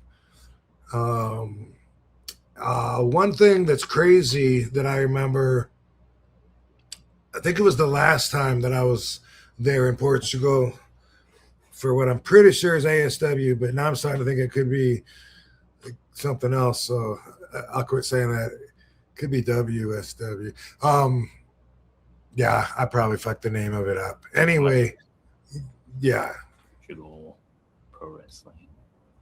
So I might have, man, I've told so many stories that I'm every time I tell a story, I feel like I gotta preface it by saying maybe I said this last week. But anyway, we were staying in a hotel on the beach, and I don't know if it was Lisbon. I think it was, but I'm not 100% sure. I have this on RVD TV. I have footage of it. I was filming and have a video of this, but big ass suite, where it's got like a couple bedrooms, kitchen. I'm walking around looking at the place like, wow, this place is huge. I think they had a few of us rooming in suites together, but we had separate rooms and shit. And I'm looking around the place when we first got there. And at the end of this hallway, there's a door that's like an extra door, because there's already a closet beside it. And, like, what the fuck? What is this door? And I open up the door, and there's a spiral staircase that goes up. Good. You don't know this story. No, I don't. It's obviously strange, right? Like, what the fuck is that? So I climb up the spiral staircase, and eventually you reach a ceiling. Just so I push on the ceiling. There was a little lock I saw, like a little gimmick, and then I pushed, and the ceiling went up. And so I breached through the fucking opening, and I'm now coming through a countertop in the room upstairs. What? Yeah. Strangest. The countertop is a secret door with hinges, and the room was empty. You know, I got up and I'm like walking around there, and holy fuck. And of course I told, you know, the promoter, and I think Sabu was on that trip, and I can't remember who all was there. It was either Hoovy or Psychosis. Anyway, I didn't tell them though, but I told, who's the guy that fucked it up? Trevor Murdoch. This motherfucker fucked it up. But anyway, I told those guys, and then I brought them up there, and we're looking at it. We're laughing our asses off. We've never seen anything like that. And then the promoter said he'll put the young guys in that room upstairs so we can fuck with them.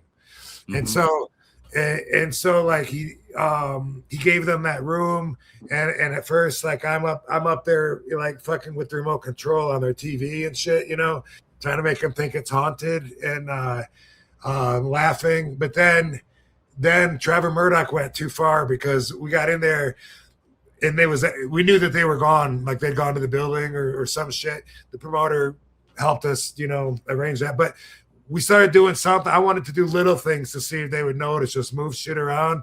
And then and Trevor started putting like the chairs up on top of the tables and stacking them up and a bunch of shit like that. And it went to the point to where they just knew someone had been in there fucking with them. They weren't going to think it was haunted or anything like that. But anyway, it's called a Murphy door if you look it up, which I know now, because now I have one. I have a bookcase in my house that is a secret door, and I love them. And I think I'm going to get more Murphy doors, but this was the first one I'd ever seen. And it wasn't even like it was like a party room connected. They were two complete different rooms. And of course it made me think, how often is this the deal? And you don't know, but your fucking countertop can be lifted open and people can be like in your room doing shit. That's wild. I'm looking at Murphy. There's a website. Go to murphydoor.com and you can buy a Murphy door. You can get one for $1,300. You can get one for $800 if you want, everybody. Oh my God, that's crazy. Yeah. How about that? That's fucking nuts. What was I gonna say about the door or the countertop?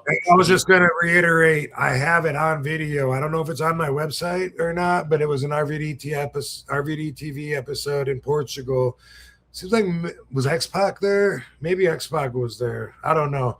Like he said, I've been there a couple times, but that's my favorite Portugal story. And when I think about that, it still amazes me. I'm so glad I have it on video. Yeah, that's awesome. I never expected, when I pushed up on the ceiling, I never expected me to be in somebody's fucking kitchen. I thought maybe there's a secret attic up there, you know, you get extra storage in this room or something. But that was crazy. Kitchen countertop. You're right in the thick of it. So some of the little lock gimmick on it. If it was locked, you would never know if you're upstairs anyway. If you check your countertops and go, I just want to make sure. If it's locked, you wouldn't fucking know anyway. Right, you wouldn't. Why did they do that? That's so weird. I don't know. That is funky. Some key Portuguese promotions. CTW Wrestling is one in Libsyn. Is that the one you're thinking of, Rob? No. No? Okay. There's World Stars of Wrestling. Yeah, that's it. World Stars of Wrestling. Okay. WSW. So WSW. That was my second guess. Yeah. Oh, okay. So there we go. There it was. I think so. I think that's all it. Right.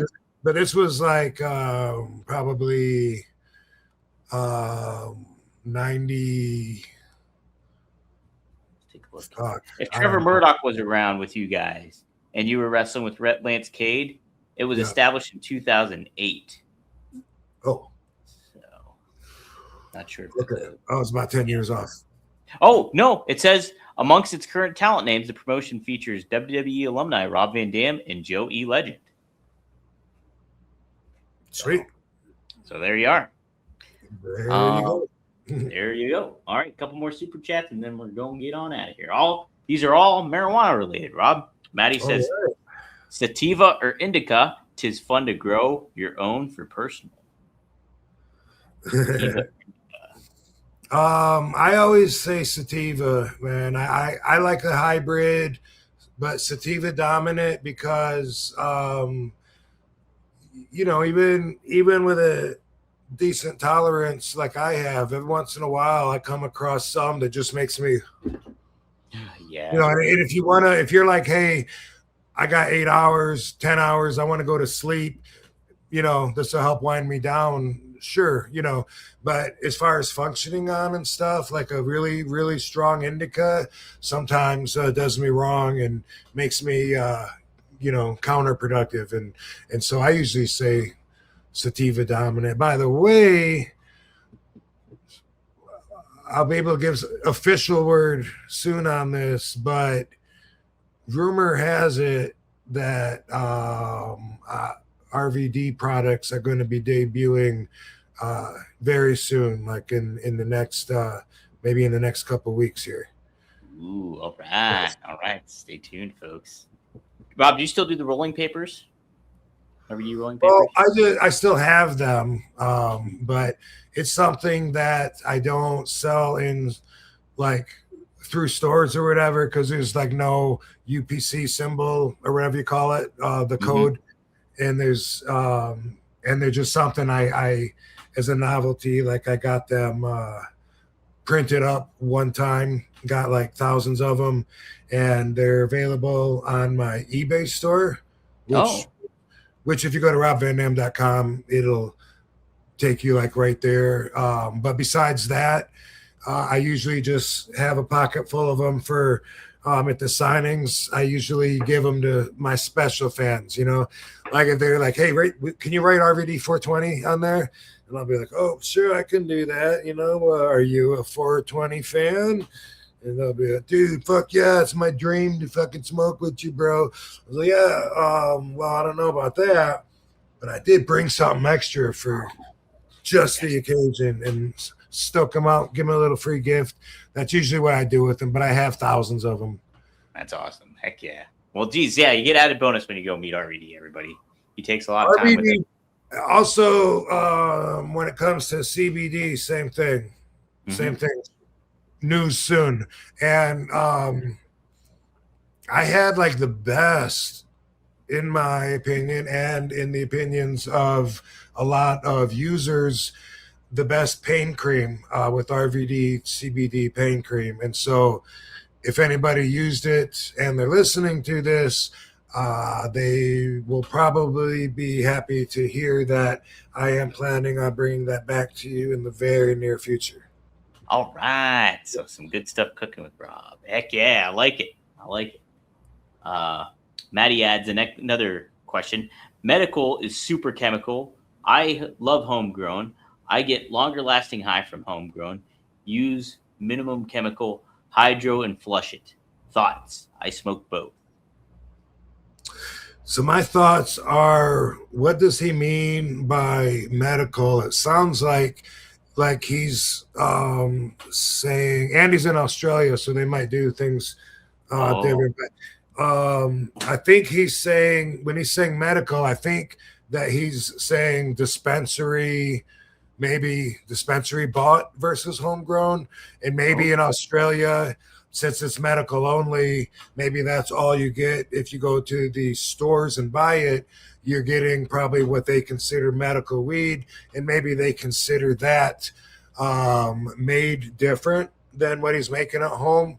If so, then it's done different here, Maddie. And here, when you own dispensaries, the people you buy the weed from are called vendors, and they're the same people that sold it to you before it was legal on the street, and they still have a lot of clients that they sell it to besides the dispensaries, and basically a lot of that is grown in the same places the same way. Not everywhere though. Some states, like Florida, in order to sell it at the dispensaries, you have to grow it. You have to see it all the way from seed to sale. There is no legal vendors that can like drop off 4 pounds of banana kush and make a deal with you and then leave with some cash. So some of the states are different, and I think that he's saying homegrown is better because you got more control over what's in it, which if you grow your own and you know what you're doing, then you got more control. It's a lot of work, especially when it comes to trimming it and I forget what the word is. You hang it up and dry it, but when you got to trim something with a there goes it's my jet lag again. Damn you. I want to say cultivate, but that's not right. But I think it has a C. Cure. I'm talking about when you cure it. Anyway, a lot of work.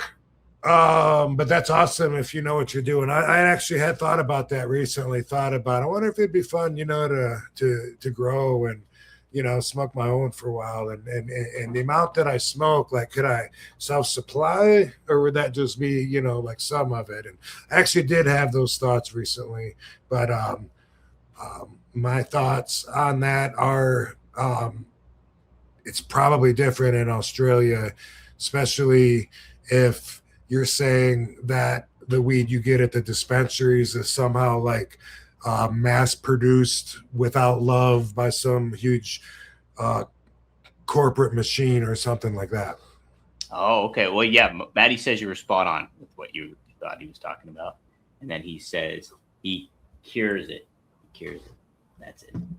So, yeah, that's a pain in the ass. See, but I've cured before, and it's like after a while, like the scissors are so sticky that they hurt your fucking fingers trying to pull them open and close them because they're not working anymore. And then, and then I'm second guessing, like, am I cutting out little leaves or is that actually bud? Like after a while, I'm like, am I wasting all this? Because you got to cut so much out because like all the leaves are like so, you don't want the leaves. You don't want to smoke them. They're soaking up the water or whatever. Just not that you want them wet after that point, but that's what they were there for. Anyway, a lot of work, and that's cool. People that do it, but man, when I go to the grow houses that around here, that or anywhere really that the dispensaries buy from, or that the actual weed companies just themselves, I go to their grow houses, man, they're so big and massive and it's so beautiful. Like the plants are just the most beautiful plants ever. And they smell so good. And it's so cool being under that light and feeling that warmth. And it's a pretty good experience, the seed is resourceful enough to, if you're super old school, you can actually just bury it in the dirt and leave it alone. And depending on where you're at, there's a good chance that you'll be able to produce a tree without, just letting Mother Nature do what it will to it. But that's usually not the way people do it nowadays, and especially not the way the best weed is grown, Because if you control the water and the light and every little thing about it, and people have different special things they like to spray on it that's friendly to to help its nutrients or whatever, and you can give it a lot of love and attention, but yeah, Mother Nature on her own a lot of times will just like sprout even if you don't want it to, like it does grow in nature. Yeah, man. It's what a fascinating process still nonetheless. And you're right though, like even though I don't smoke a lot at all, but like it's neat to see like it just in its full bloom or how it looks too just out there. And it's just like, wow, that's a beautiful plant. Sometimes it's like so fucking purple and it looks like somebody sprinkled sugar all over it. And it's amazing. Yeah, it's amazing, pretty neat stuff. Absolutely. And finally, Bong Water Taffy 420 says, have you tried the strain Grits and Jam? It rocks. Grits and Jam. I haven't. Okay. I haven't, but I will keep an eye out for it. Keep those peepers peeled for it, then, for sure. A lot of times, like I bought pre-rolls right now. I got what I showed you, New York City Diesel, and I got Cheesehead. cheese, yeah, and head cheese, and also I got Blue Dream. Normally I don't know what I have, because normally it's not in packages like that. If I get it like in a bag, plastic bag or something, and get it delivered, a lot of times it doesn't have labels on it. A lot of times, like I don't care about it, that part of it that much. I mean, it's cool for conversation and for like showing you now and whatever, but for the most part, I got a consistent guy that takes care of me, knows, my level of what I'm looking for, and so that's all I care about, is that it does its job. Usually I'm not talking to anybody about it. I'm sparking it up on my own. But that's it, right? Right now we're all together. We're getting the details about it all for sure. Yeah. And folks, if you want some details too about what Rob's doing WrestleMania weekend, he's got some good stuff cooking. On April 17th, he will be on 1301 South Main Street, high stakes, Las Vegas. He's going to be in action. He's in triple tag action, I believe, going up against the Demand, Ricochet and the Demand. So big time wrestling, high stakes. No one gets higher than RVD. RVD. And then, yes, Rob will also be at JCW Stranglemania. That will be taking place at the Horseshoe, part of the WrestleCon Collective, I think it is.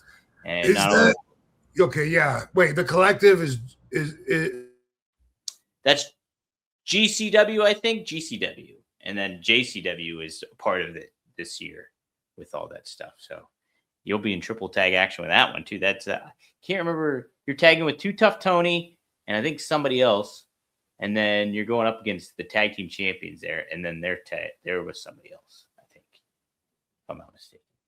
So check it out. Should be good stuff. Going to be a lot of fun. I'm pumped for WrestleMania weekend, even though I'm not even doing anything WrestleMania related. Should be still a lot of fun. But Rob will be doing stuff WWE related. He'll be at the WWE World, like he said, on Monday for sure. So you can go meet Rob April 20th at WWE World. That will take place at the Convention Center, Las Vegas Convention Center. And hey, if you're still wanting to party after WrestleMania is over and done with, Rob will be at the Nerd Sunday, April 19th, midnight toast to the stroke of 420 at the stroke of 420. So check it out, the Mania after party that'll be taking place at the Nerd. Nerd will be having a lot of stuff going on there. So if you want a good WrestleMania hub, check out the Nerd Bar while you're in Las Vegas. My degenerate brother Marcus will be in action as well, wrestling. So it'll be a lot of fun. So cool stuff, Rob. This has been good. I'm glad we got an episode in before WrestleMania. So. Did you cut my audio out while you're going through those announcements, motherfucker? No, I didn't. Oh, okay. Because I was talking and you couldn't hear me. You were saying stuff? Yeah. I thought you had me on mute. Like, no, I didn't mute you. No. I was like wondering what it's like. Yeah. Oh no, I didn't cut you off. Okay. What were you saying? Shout out to Rib Shot. First I was joking when you were talking about who I'm tagging with, and I said I think it's Kenta Kobashi, and that got no response, and I don't know what else I said. Oh, how didn't I hear all that? I don't know. You're in your own little world. I'm just told. No, I don't know. Oh, but yeah, I thought that maybe someone said the Collective has also like Japanese companies, and like it's a bunch of companies working together or something, or on a show. I don't know if they. I don't know. Yeah, I think that's correct though, because like they do the Collective stuff. I think at SummerSlam weekends or WrestleMania weekends. So I think a lot of the bigger indie promotions collaborate together with one another and put something pretty special on a lot of the time. So I am reading the chats right now, by the way. I forget they're here sometimes. El Juggalo said, wait, you reading chats? They don't want to waste the time if I'm not reading it. And or is that you? No, did you read through the chats? I read through the super chats. The chat I'll go back to the chat from time to time just to see if I miss anything. But I try to keep good track. But a lot of people, the great thing about this is a lot of people post though. It's like a lot of people are chatting here. So. Right on. Yeah, I guess I usually scroll through it towards the end, and then try to talk when you're trying to say goodbye for the week. Yeah, right. um, You got some good stuff today for sure. cool. Cool Yeah, stuff. busy fucking week. Did you talk about the viewing party that I'm doing at the Plaza? Yes, I did that. Yes. Well, Oh, no, okay. No. I talked about the after party. I didn't talk about the Plaza. You're doing a WrestleMania viewing party though. At the Plaza. Yeah, and I'm supposed to promote it. I owe them a video, which I will do tonight and send. But it is Saturday, and I believe it starts at 1:30 and then goes till, I don't know, 3:30 or 4 or something. It's like a pre pay-per-view party of some sorts, but it is on my appearance page at robvandam.com. But some of the, I don't know, some of the details are a little watery, but yeah, no, it's at the Plaza, which is in historical downtown Las Vegas, where Oscar Goodman has his steakhouse. Yeah, and where we've been doing the Cauliflower Alley Club. But I think this year it might be at Horseshoe, but that's not till August, so don't worry about it. Horseshoe used to be Bally's, don't worry about that either. And anyway, yeah, viewing party, dude, Saturday at the Plaza. So, if you want to, fucking make it. That's it. He's Saturday, 1:30 p.m. Meet WWE Hall of Famer and ECW legend Rob Van Dam. Join Las Vegas for an exclusive fan experience featuring autographed photo ops and a VIP meet and greet with Mr. Monday Night himself. So be sure to check it out. It's going to be cool stuff. Plaza's neat too. WrestleCon Friday through Sunday. Be there. Won't be there Thursday, but I will be doing shit. Doing shit. You guys should be doing shit too. Whether you're just watching on television or wherever, hope you have a great WrestleMania weekend. And if you do see Rob or me, be sure to say hi to us. Yeah, looking forward to seeing everybody. Have a great week, Van Dam fam. You ready to wrap it up like a doobie? We can wrap it up like a doobie. Let's do it to it. All right. We'll see you guys next time. Yep, here on One with Kind. Happy WrestleMania week. Happy WrestleMania week, everybody. Boom.